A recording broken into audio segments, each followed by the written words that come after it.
Two questions on Chinese equities. Question number one, will Chinese equities rally again? We asked the same question twice last year. If the China rally was a dead cat bounce, once in July here, and again in September here. This month, we also saw why Hong Kong equities strongly outperformed Chinese equities. China and Hong Kong have a very close inverse relationship with the dollar, like many export-driven countries. Be it any market, profit or earnings growth is directly linked to and dependent on inflation. China industrials have seen a 3-year profit decline. How investors feel, therefore, depends on inflation.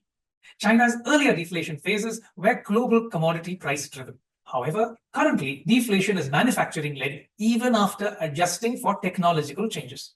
The last phase of deflation was addressed through strong supply-side reforms that probably might not be as strong this time around. The supply-side reform of 2015 was clubbed with a demand stimulus, and China saw a strong credit impulse.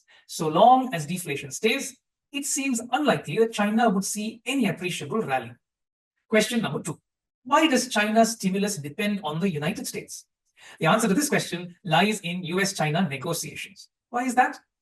That is because China is generally agnostic to how it achieves its headline GDP target. Unless its export or manufacturing momentum sees a fall, China might not see the need for a stimulus in the near future. Remember here that as a country, China is focused on headline GDP growth and is agnostic to which sector delivers this growth. Therefore, expect no significant stimulus from China till China feels that it can no longer export or manufacture its way out to growth. In short, China will stimulus only if its export or manufacturing momentum collapses due to US tariff policy. So a stronger rally seems unlikely.